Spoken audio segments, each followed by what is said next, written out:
Good morning student. आज हम शुरू करने जा रहे हैं चैप्टर 7 परम्यूटेशन एंड कॉम्बिनेशन, क्रमचय तथा संचय। ये परम्यूटेशन और कॉम्बिनेशन पीएनसी को स्टार्ट करते हुए सबसे पहले ये समझने की ज़रूरत है कि इनमें जो टर्म्स अपन यूज करेंगे वो किस तरह से काम करती है। जैसे अभी अपने को कहा जाए कि इनमें फैक्टोरियल यूज होता है, तो फैक्टोरियल का मतलब क्या होता है, यानी किस तरह से अपन उसे परिभाषित करते हैं, कैसे उसे हल करते हैं, ये हमें जानना होगा। और परम्यूटेशन लिखते समय, क्रमचय लिखते समय वही चीजें क्यों लिखी जाती हैं, उसका बेस क्या होता है, आधार क्या होता है, ये चीजें हमें समझनी होगी। जैसे मान लीजिए हमारे पास अलग अलग घटनाएं हैं और वे आपस में म्यूचुअली एक्सक्लूसिव इवेंट्स हैं, यानी परस्पर अपवर्जी घटनाएं हैं। आप जानते हैं परस्पर अपवर्जी घटनाएं ये होती हैं जिनमें एक के घटने का असर दूसरे पर नहीं पड़ता। तो यदि इस तरह की घटनाएं हैं और हम उन सभी घटनाओं के बारे में बात करें तो उनको कितने तरीके से अपन व्यवस्थित कर सकते हैं, तो उन सभी घटनाओं के जो तरीके आ रहे हैं उन्हें आपस में मल्टीप्लाई कर दीजिए। तो इस तरह से हम कुल तरीके पता लगा सकते हैं कि उन घटनाओं को कितने तरीके से अंजाम दिया जा सकता है। और इसी चीज को समझाने के लिए अपनी एक्सरसाइज 7.1 सबसे पहले चैप्टर 7 क्लास 11। अब ये कैसे काम करते हैं आइए समझने की कोशिश करते हैं। और वो है, पहले 7.1 की बात कर लें कि उसमें पहला क्वेश्चन अपने को दे रखा है 1 2 3 4 5 दी गई संख्याएं हैं।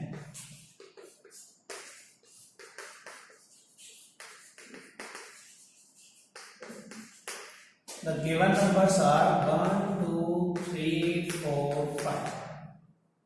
तो अपने को यहाँ पर ये संख्याएं 5 नजर आ रही है, कुल संख्याएं हैं 5। अब इन संख्याओं में से 3 संख्याएं चुननी है और फिर उन्हें व्यवस्थित करना है। अब व्यवस्थित करने के लिए पहली शर्त है अंकों की पुनरावृत्ति अलाउड है और दूसरी अंकों की पुनरावृत्ति नॉट अलाउड है। यानी पहले रिपीट डिजिट्स हो सकते हैं, दूसरे वाले में नहीं हो सकते। तो हमारे पास देखिए यहाँ पर 3 अंकों की संख्या बनाने जा रहे हैं। इसका मतलब हमारे पास कुल स्थान है 3 जिन्हें हमें भरना है। तो पहला केस है अंकों की पुनरावृत्ति हो सकती है, मतलब नंबर्स आर रिपीटेड, रिपीट कर सकते हैं, रिपीटेशन अलाउड है। तो ऐसी सूरत में ये 5 है कुल मिलाकर। तो पहले अंक को भरने के लिए भी अपने पास 5 ही आएंगे। प्रथम स्थान के लिए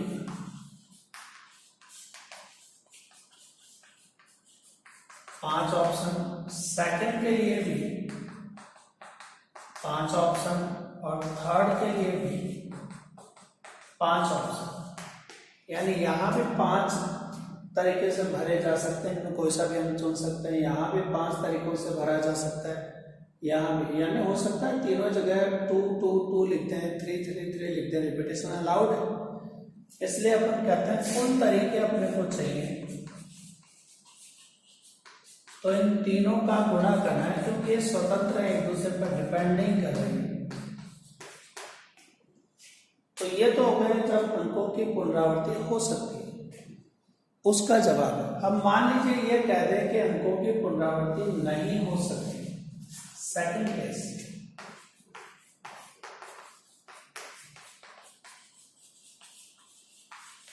तो यदि अंकों की पुनरावृत्ति नहीं हो सकती, इसका मतलब ये है कि पहले स्थान के लिए तो अपने पास इन 5 में से कोई सा भी अंक लिखा जा सकता है, इसलिए 5। लेकिन जैसे दूसरे पर आएंगे, अब इनमें से एक अंक तो यहाँ भर दिया हमने, तो बच गए अब अपने पास 4 अंक। तो सेकंड पोजीशन के लिए 4 डिजिट्स अवेलेबल रहेंगे। फिर इनमें से एक यहाँ फिक्स कर दिया तो अब ऊपर 3 डिजिट रह गए, 3 ही अंक है, उनमें से कोई सा एक यहाँ आएगा तीसरी जगह, तो इसके लिए 3 ऑप्शन है। तो हमारे पास ये 5 × 4 × 3, तो हम कह सकते हैं कि यदि अंकों की पुनरावृत्ति नहीं हो सकती, यानी repetition is not allowed, in that case 5 year, 4 year, 3 year, जिनका प्रोडक्ट होता है 60।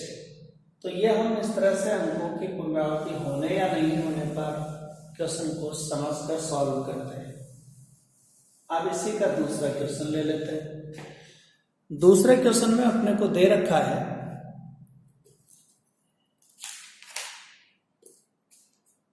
कि अंक हैं 1 से लेकर 6 तक और उनसे 3 अंक की सम संख्या बनानी है, जबकि अंकों की पुनरावृत्ति की जा सके। दिए गए अंक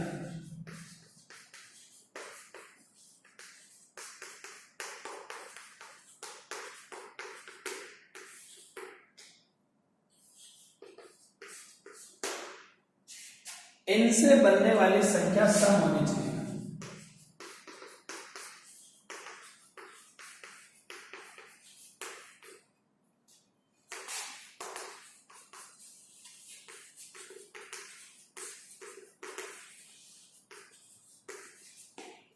मतलब अंक वही 3 है, डिजिट्स ऑफ 3 डिजिट के साथ में ये भी कंडीशन है कि रिपीटेशन इज नॉट अलाउड, यानी अंकों की पुनरावृत्ति संभव नहीं है।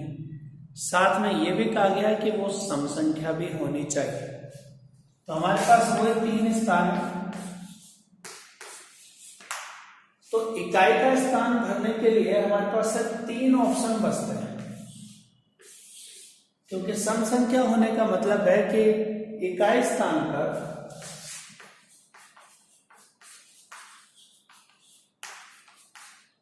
आने वाले अंक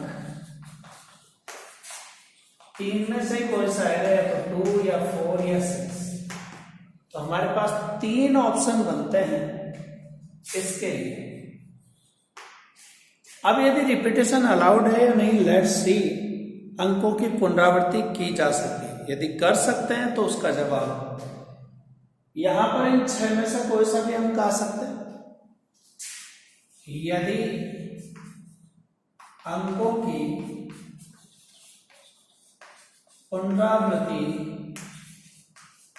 संभव है तो if the repetition is allowed, तो हम सेकंड पोजीशन को, द्वितीय स्थान को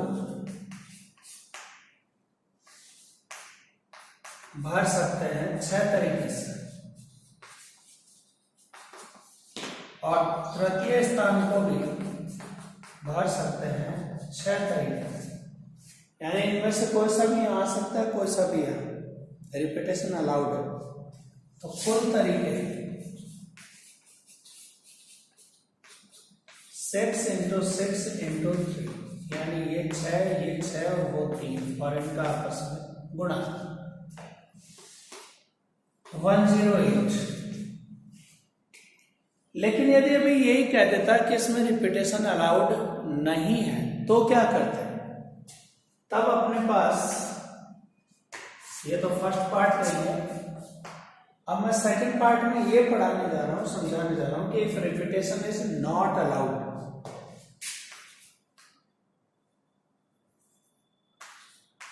नहीं, तो फिर ये स्थितियां बदलेंगी।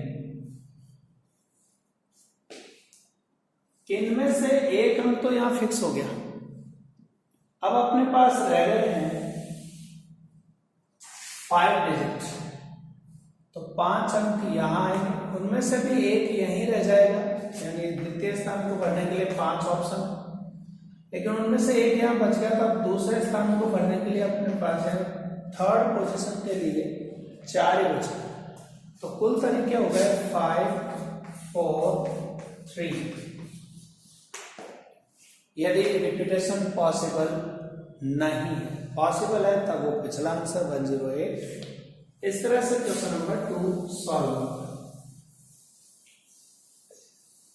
अब 3 की बात करें, पूरी लैंग्वेज नहीं लिख रहा, 3 को समझने के लिए अब थोड़ा छोटा कर लेते हैं। अंग्रेजी वर्णमाला के प्रथम 10 अक्षर में से 4 अक्षर के कोड बनाए जा सकते हैं यदि किसी भी अक्षर की पुनरावृत्ति संभव नहीं। तो देखिए क्वेश्चन नंबर 3 के अंदर आपके पास कोड बनाने के लिए 4 स्थान भरने हैं। We are having 4 option to fill. कुल अंक हमारे पास या कुल अक्षर अल्फाबेट्स जो है वो 10। तो इसका मतलब है कि फर्स्ट पोजीशन को फिल करने के लिए 10 ऑप्शन, सेकंड को फिल करने के लिए चूंकि एक यहाँ फिक्स हो जाएगा तो 9 रहेगा, फिर थर्ड के लिए 8 और फोर्थ पोजीशन को फिल करने के लिए 7। एक एक यहाँ फिट होता चला जाता है। तो कुल तरीके हमारे पास रह गए 10, 9, 8, 7, 5040। इस तरह से यदि अंकों की पुनरावृत्ति संभव नहीं है तो कुल मिलाकर 5040 तरीके से हम उन 4 अंकों के कोड को बना सकते हैं।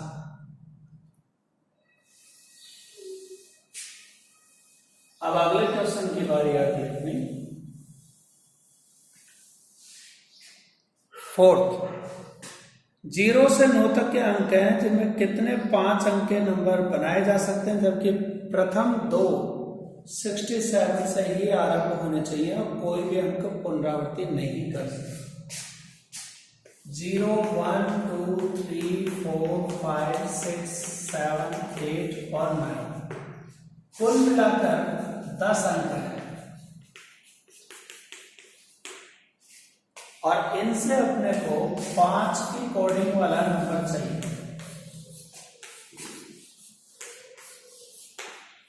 जिनमें से 2 स्थान तो फिक्स कर दिए, प्रथम 2 कि इन पे तो 6 और 7 फिक्स है और कोई से आ नहीं सकते, तो ये 2 नंबर तो यहां से हटा दीजिए। इनके लिए चॉइस नहीं बची अपने पास, ये तो फिक्स हो।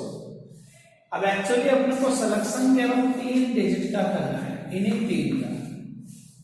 ये 2 तो आप क्या करेंगे, तो कंपलसरी है 6 और 7 आना, तो वहां से 2 ऑप्शन हटा ली क्योंकि रिपीटेशन अलाउड नहीं।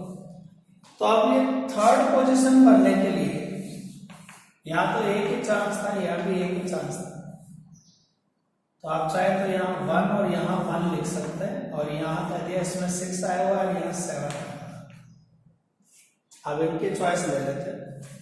थर्ड को फिल करने के लिए अब डिजिट बच रहे हैं 8। फोर्थ पोजीशन को फिल करने के अब इनमें से एक और यहां आ गया, तो अगले के लिए 7 बचे ऑप्शन, फिर एक और यहां आ गया, तो लास्ट के लिए 6 ऑप्शन बचे। इस तरह से अपने पास टोटल सारे फिल हो जाए। तो इसके लिए अपने पास ऑप्शन 8, यहां 7, यहां 6। उम्मीद है समझ में आ गया होगा। और कुल तरीके निकालने हैं तो तीनों को मल्टीप्लाई कर दीजिए, 8 इंटू 7 इंटू 6,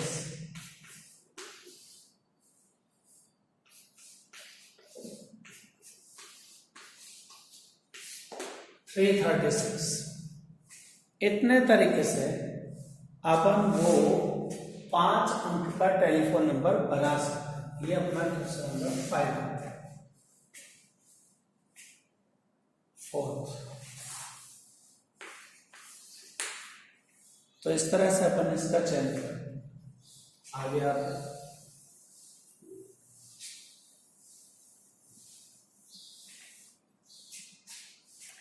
फिफ्थ क्वेश्चन कहता है एक सिक्का 3 बार उछाला जाता है, परिणाम अंकित कर लिए जाते हैं, परिणामों की संभव संख्या क्या है। देखिए सिक्का उछालते हो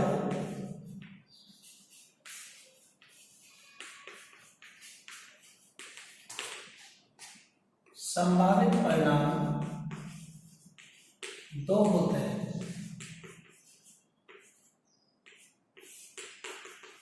एच और टी के हिसाब से। तो 3 बार उछालें,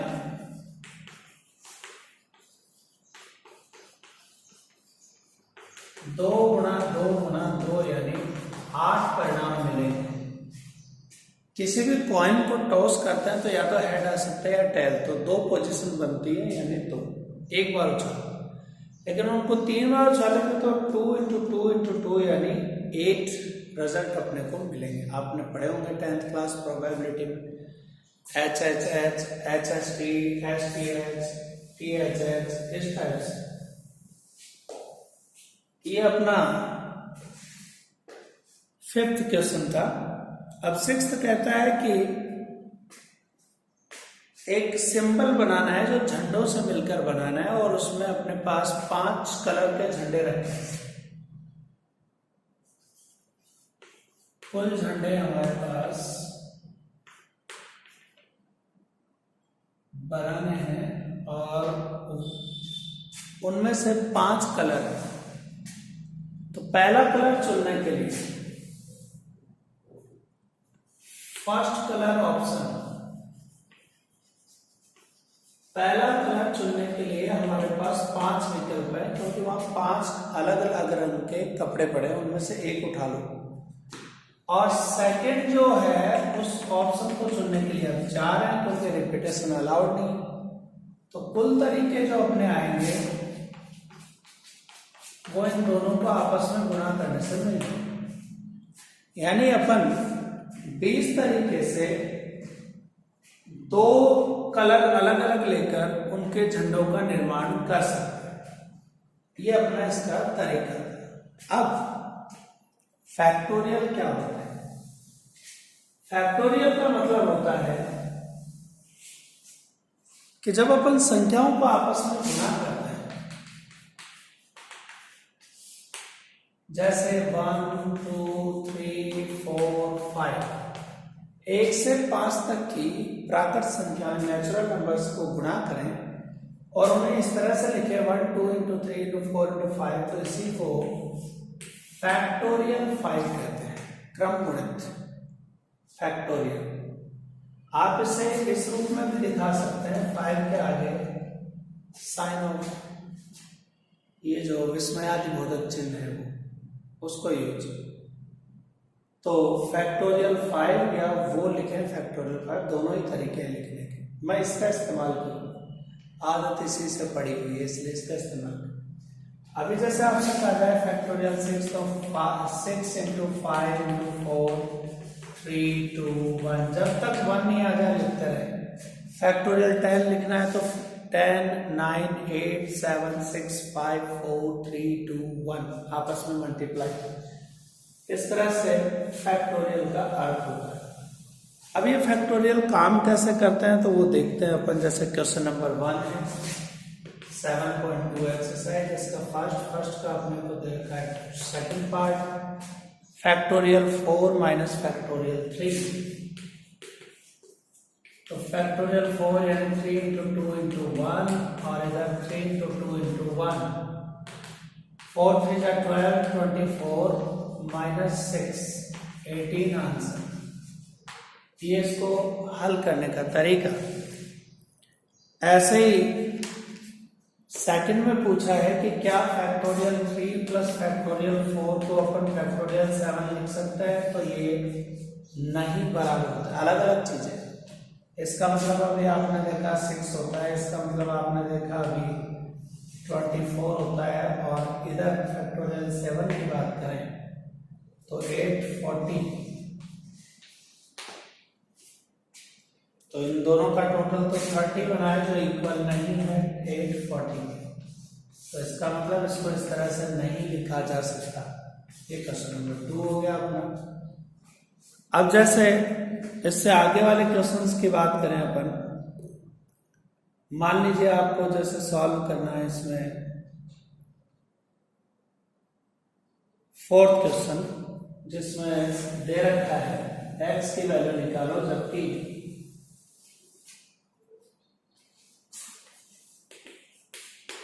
1 upon factorial 6 plus 1 upon factorial 7 equals to x upon factorial 8। तो हम क्या करते हैं कि इसमें से केवल 7 को बाहर किया तो अंदर 1 कम रह जाएगा फैक्टोरियल 6।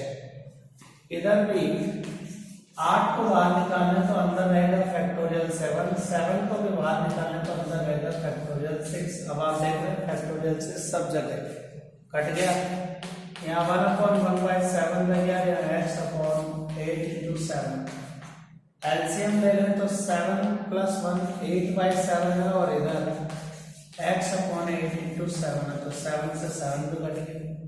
अब क्रॉस प्रोडक्ट करते हैं तो x की वैल्यू 64 आ गई।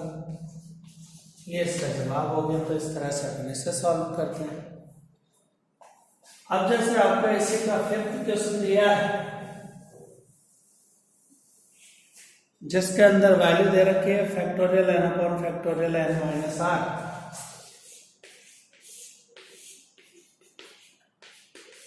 और कहा है कि सॉल्व करके दिखाओ यदि n की वैल्यू 9 और r की वैल्यू 5। सेकंड ले लिया,